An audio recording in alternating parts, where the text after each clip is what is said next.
1 year ago, in the middle of the night, the most blockbuster trade in NBA history, probably sports history, will take place when Nico Harrison will decide to trade Luka Doncic to the LA Lakers for Anthony Davis and Max Christie. With this, when dawn hit, the landscape of the NBA was officially altered. And even other NBA players were shook by this. Even people outside of the sports world were shook by this. This trade was so big, there were videos explaining this trade in football terms, UFC terms, even comic book terms.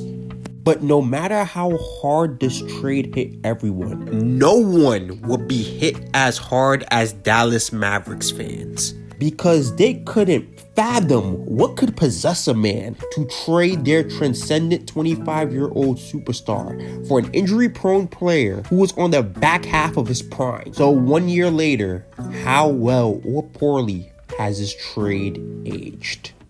Well, on the Lakers side, they are currently right now the 6th seed in the West. And although the Lakers has been through some ups and downs, Luka himself has proven to be everything they bargained for, putting on masterclass performances on a nightly basis. And with his vision and playmaking skills, players like Austin Reeves, the rest of the team offensively has truly been able to shine. And LeBron, who's on the back half of his career, does not truly have to carry the Lakers anymore. Luka has brought Showtime back to the Lakers. But don't get me wrong, he has not been without his flaws.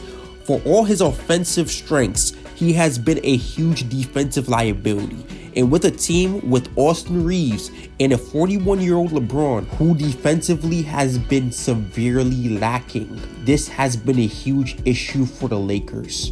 But despite this trade has aged extremely well for the Lakers. People got to understand where the Lakers were before this trade went down. The Lakers had no future. They were just hanging by a thread with a 40-year-old LeBron James and an injury-prone Anthony Davis, who was supposed to take the reins, but his body just won't allow it.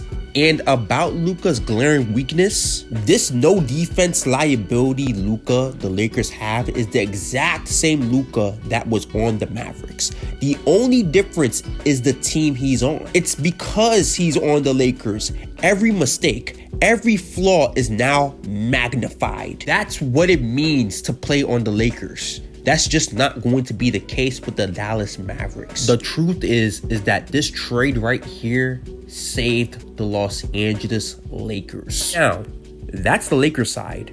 How about the Dallas side? How well did this trade age for them? Because the truth is, whenever we talk about this trade, we only look at the Luka side and how Luka felt. We never really talked about AD.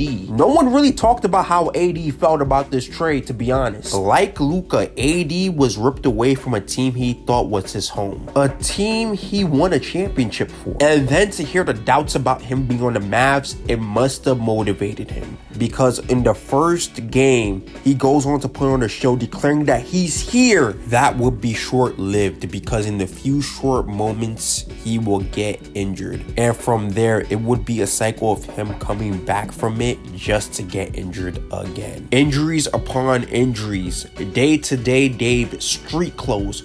Unfortunately, Dallas will also get what they bargained for. AD's absence will cause Kyrie to step up, and although he was putting on great performances, the workload will prove to be too much, and he would also end up getting injured. So in case y'all have not realized, this trade has aged horribly, and it literally got worse as it progressed. This would reach a breaking point where the Mavericks owner would sit with a fan, basically apologizing for what went down, and then firing Nico Harrison once and for all. But this trade also did something else. I don't know if this was by sheer luck or if this was a 4D chess move by Nico, but in the 2025 NBA draft, the Dallas Mavericks would acquire the #1 draft pick, Cooper Flag. And this was purely due to the circumstances that I've just laid out this entire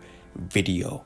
And since then, he has proven to be everything they bargained for. Because at only 19 years old, he's proven to be the future of the Dallas Mavericks. And honestly, one of the best teenagers we have seen in the league since LeBron James. In short, the ripple effects of this trade is felt to this day.